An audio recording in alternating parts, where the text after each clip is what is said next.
Standing over the body in the street, she laughed a bitter little laugh. "He broke my doll," she said. "You see, he broke my doll."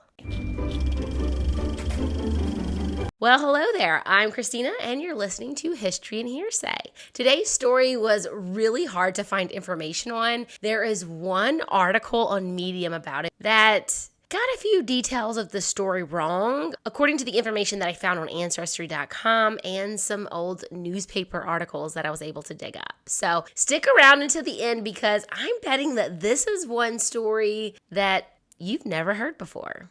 They call New York the Big Apple, but it's more like an onion, with hundreds of years of history and culture laying one layer on top of the other. During the late 19th and early 20th centuries, as millions flocked to New York and new communities were created out of thin air, often these new layers would leave behind little trace of what had existed before. Between 1820 and 1978, 5.3 million Italians immigrated to the United States, fleeing poverty for the economic opportunities of the United States.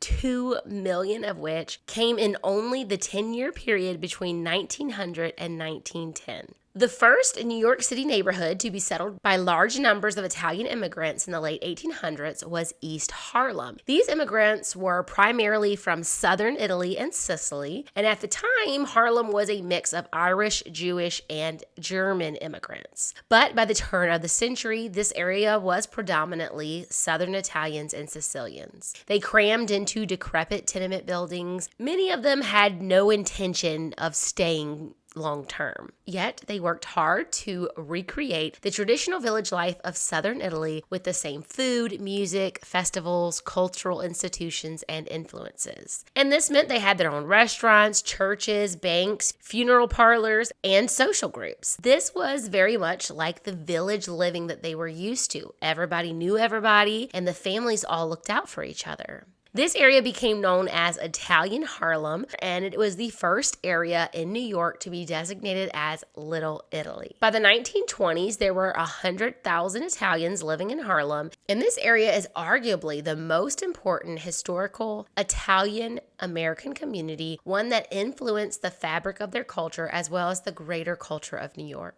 The majority of the residents of Italian Harlem had left by the 1970s, but to this day, New York City still has the largest population of Italian Americans in all of North America. So it was pretty common during the late 19th and early 20th centuries that Italian men would come over to America first, leaving their families behind in Italy.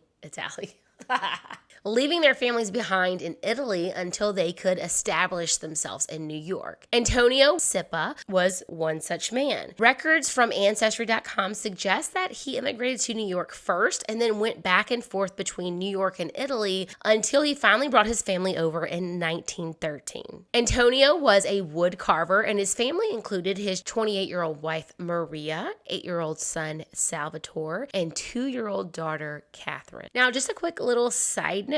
A lot of times when immigrants would come over, you will see their name written in two different ways because sometimes the newspapers would report on things that happened and use the English version of their name. So the mother in the story, her name is Maria, but sometimes they would call her Mary in the newspapers because that was the English translation. Same thing with other characters, which I'll mention as we go along, but you will find that pretty often. So sometimes if you're trying to research these cases and look at old newspapers, you'll see different names, and that's why. The family initially settled in Manhattan, but unfortunately, Antonio didn't stay with his family long because in 1916, he was convicted of assault and spent 10 months in Sing Sing prison. And scribbled across the prison blotter, someone wrote that Antonio was in poor health. And by 1920, the U.S. Census listed Maria as a widow heading a household at 215 East 110th Street in East Harlem, which, as we learned, is the area that was called Italian Harlem. According to the census, 9 other people lived at this address: 4 children, Maria's mother, her brother, sister-in-law, and 2 sisters. Now, the Medium article mentioned that Maria and Antonio had 4 children, but it sounds like 2 of the children were theirs and 2 were their nieces, which were Rose and Julie. By this point, Maria had a job working at a factory, as did the older children, Julia, Salvatore, and Rose, while Kate, who was still only 12 years old, was attending school.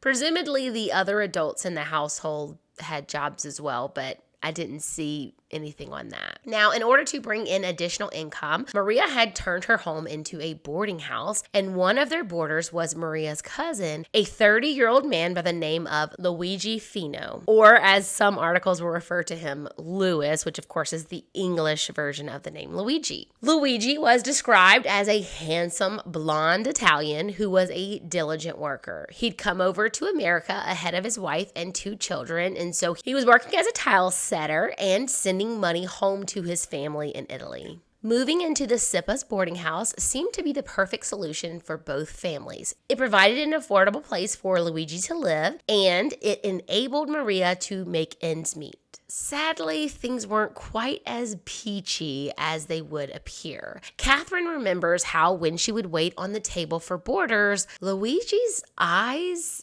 seemed to follow her around.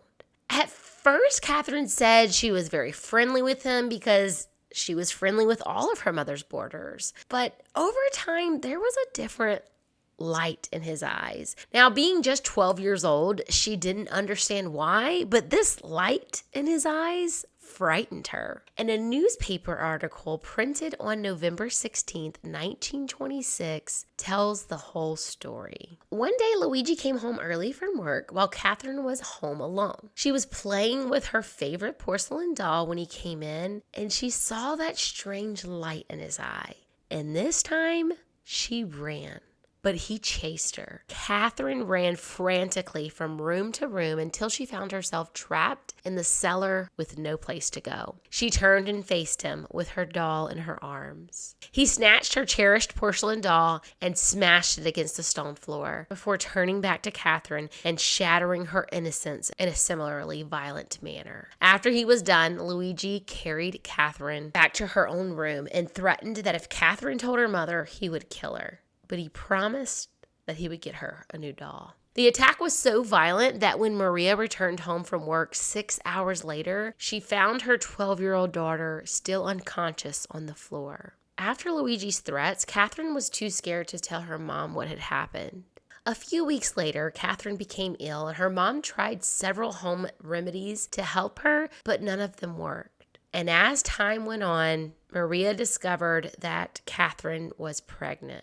It was then that she finally told her mother about the horrific things that Luigi had done to her. Maria, of course, was enraged, and she immediately ordered Luigi to pack his bags and leave, which, of course, he did. When the baby was born, it was a boy. Catherine held him for only a few moments before her mother took him, returning not long afterwards to give the news that the baby had passed away. As Catherine went on about her life, she would sometimes run into Luigi in the streets of New York. But of course, she did her very best to avoid him. He had found out about the baby, but kept quiet about it, presumably because that would have been direct evidence of his crimes. Maria never reported Luigi to the police. She had seriously thought about it, but ultimately decided against it because once Luigi was arrested, the assault would become public knowledge, and Catherine would have been branded for life. Maria felt that Catherine had been hurt enough and that an arrest would only make things worse for her. She was a pretty girl, and one day a man would come along who would love her. Maria did not want what had been done to Catherine to get in the way of that. It wasn't long before a man did come along. Just 4 years later, a now 16-year-old Catherine met and fell head over heels in love with a handsome man named Rocco Denino. Catherine told Rocco about her experience with Luigi, and he accepted that what had happened to her had been outside of her control. He knew of Luigi and his reputation of being a mighty man among women and of considerable prowess among men. whatever that means. Rocco loved Catherine, and none of this changed that. But he decided that it would be best for Catherine if they were to move out of New York. They married in the summer of 1926 and moved to Evanston, Illinois. For a few months, the two were very happy. Catherine was finally free of the constant fear of running into Luigi. But then the letters started. Luigi had heard about Catherine moving away, guessed as to the reason, and somehow obtained her new address. The first threatening letter was sent directly to Catherine. He threatened her that unless she paid him a large sum of money, he was going to expose their secret to her husband. Luckily for Catherine, there was no secret for him to expose, and so she just ignored Luigi. Of course, he was mad that his letters went unanswered, and so he started writing to Rocco as well. Again, his letters went unanswered. Luigi getting annoyed at this point, and so he decides to up the ante. He writes again to Rocco, and he says, unless you paid him a really large sum of money, I'm going to write all your friends and family and tell them all about this. I'm going to come to Evanstown. I'm going to tell everybody you know there about the relations I had with your wife. And he starts writing to their friends as well. So finally, this strikes a nerve with Rocco. He goes into full-blown panic mode and he flies into a rage. Apparently, he didn't hold what had happened against Catherine because, of course, she was the victim here. But he was so worried about his older brother Pascal finding out. He was worried about the stain that it would put on Catherine's honor, which... come on, Rocco. Really? I mean, how about what Catherine went through? So, at this point, Rocco seems to only be thinking about the disgrace that it would bring to him and his family's honor and all this stuff, which, of course, leads to a huge argument. And Rocco orders Catherine to leave. Everything she's gone through, and her own husband kicks her out because I guess he's embarrassed. Like, I know it was different times back then, but, man... got a strike against you, Rocco. So Catherine, of course, is devastated, but she leaves like he asks her to. And she goes to Chicago to stay with friends for a few days while she tries to figure out what to do next. So she's sitting in Chicago. She's just thinking about what Luigi has done to her and how this is all his fault. She starts hating Luigi more and more. The more she thinks about it, she's starting to get pretty obsessed at this point, thinking about how Luigi needs to pay for what he did to her. And all she can see in her mind is his stupid little smiling face with his stupid little mustache. And she starts to think about her doll that he never replaced like he said he would. And she's just getting more and more mad, and she starts to come up with a plan for how she's going to make him pay. She borrows a revolver from one of her friends and a pair of black rimmed glasses from another, and she heads back to New York City. The glasses, of course, were to disguise her face because, as we all learned on Superman, all you have to do is hide the brim of your nose and no one will recognize you. Totally different, right? Could you even tell it was me? So she gets to New York on Friday. She speaks to a mutual acquaintance who obviously has no idea why she wants to know, but tells her that Luigi visits the same barbershop every Saturday afternoon. Perfect. She only has to wait until tomorrow. So Catherine uses the rest of the cash that she brought with her to get a hotel. And on Saturday morning, November 13th, 1926, she puts on her master disguise, aka the glasses and a coat, so that Luigi won't recognize her before she makes her move. She checks out of her hotel and takes a streetcar to the barbershop in the Bronx. And she waits all morning. Lunchtime comes and passes, no Luigi. Finally, a little after dinner, 9 hours since she arrived, Luigi shows up. He's in the barbershop about 30 minutes getting all pretty, and when he comes out, Catherine is waiting for him. Catherine followed him across the street and then called his name out. As Luigi spun around, he was immediately confronted with Catherine's gun in his face. She waited just long enough for him to register what was happening, but not long enough for him to do anything about it. The first one went in his chest. The second in the arm he had lifted to shield himself. The third she saved for when he was lying on the ground twitching. She stood directly over him and stared directly into his eyes as she fired the final fatal shot.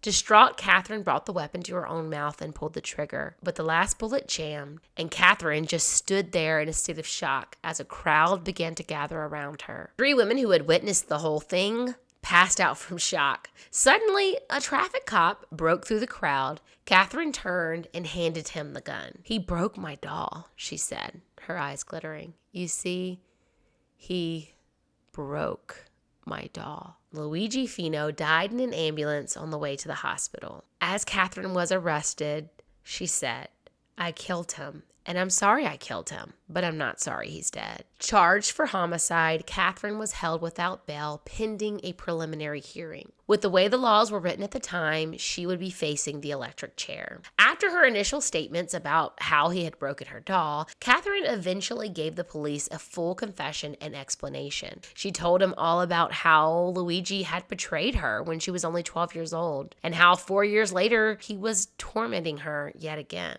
She calmly told police that this is why she had killed him, and she presented the police with the blackmail letters that she had received as proof of her claims. November 14th, the Associated Press printed a statement they got from Rocco on which he said that he wasn't sure if he could forgive his wife, Catherine. He hadn't wanted his brothers in Manhattan to find out, but now they knew the whole story, and he wasn't sure yet what he was going to do. He said he couldn't go to her in prison because he didn't have the money for the railroad fare. "Yes," he said, "she's a fine girl. Knew all about her before I married her. But what you think my brothers will say, now they know it all. She killed him because she loved me. Maybe so, but..." His words trailed off, and he ended his statement with a shrug of his shoulders. As the details of Catherine's confession were made known to the public, most seemed to sympathize with her. Luigi's body lay unclaimed in the morgue for nearly 2 weeks.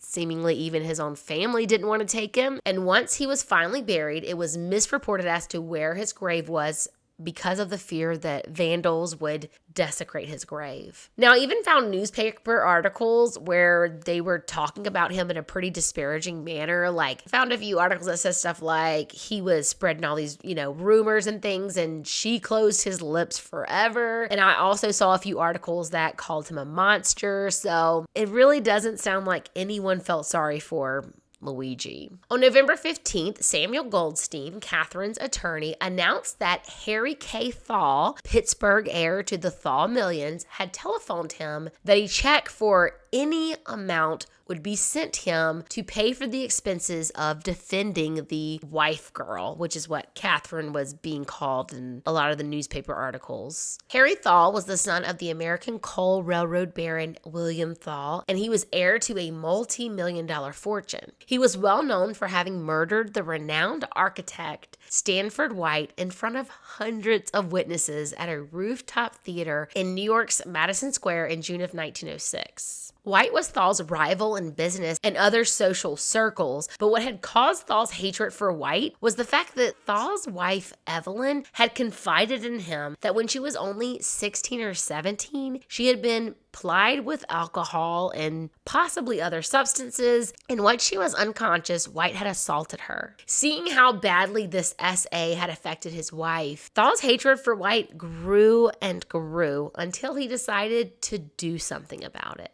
Thaw's trial had been heavily publicized due to the salacious nature of the crime.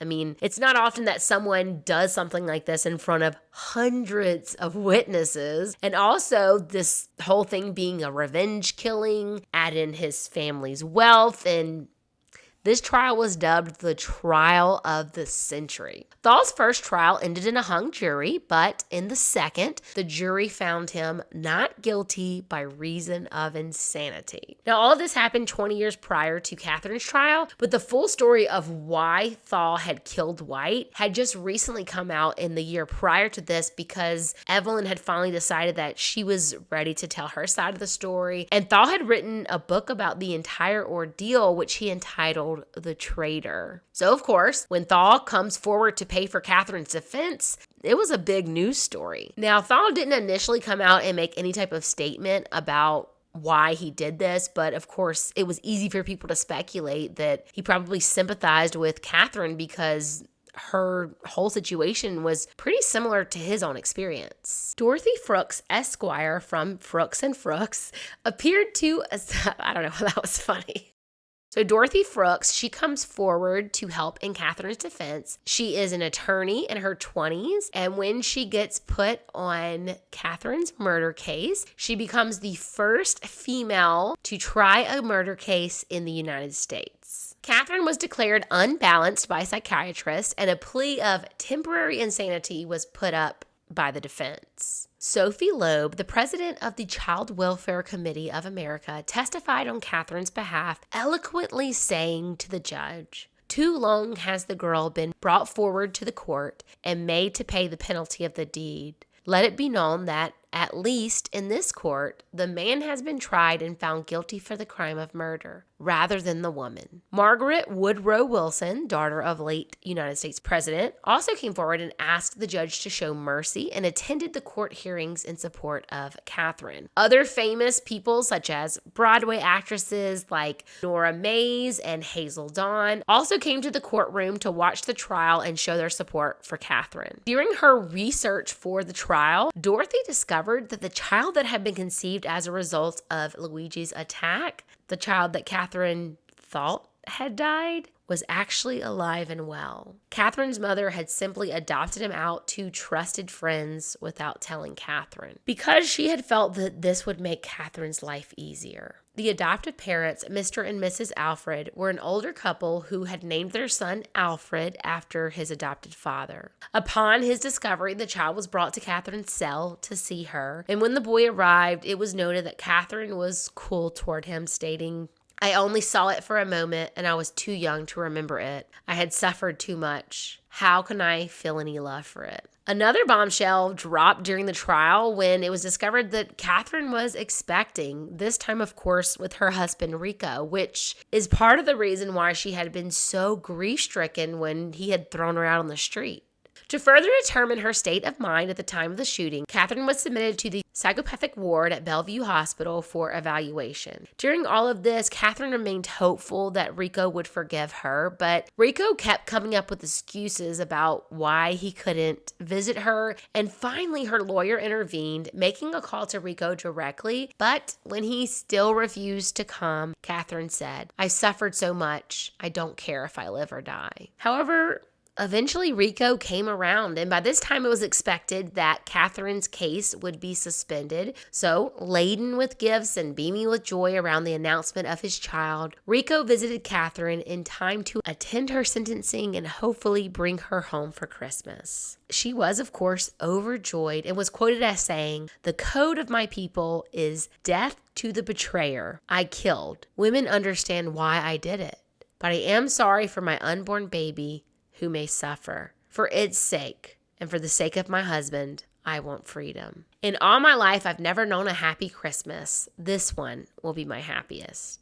When Catherine made her plea in court, Judge Barrett and District Attorney McKeehan were sympathetic, and she was allowed to plead guilty to first-degree manslaughter. And on December 23rd, when it was time for the verdict to be read, the judge said, "I do not condone your act. Your act was criminal. But the court feels the law has been vindicated by your plea. You stand before the world as a confessed and acknowledged felon." Catherine avoided malicious prosecution and the death penalty, and instead was given probation and was remanded to the custody of a woman probation officer. As a condition of her release, the judge demanded that she not go to her mother's home under any circumstance. So I wasn't really sure why that was in there, but I think it may have been because of the fact that Maria never reported the essay to the police. So I did find a newspaper article written in the Wilkes-Barre Record reporting a quote from the judge where he said, "I feel you have been the victim of a woman who desecrates the name of mother and a man whose death seals my lips."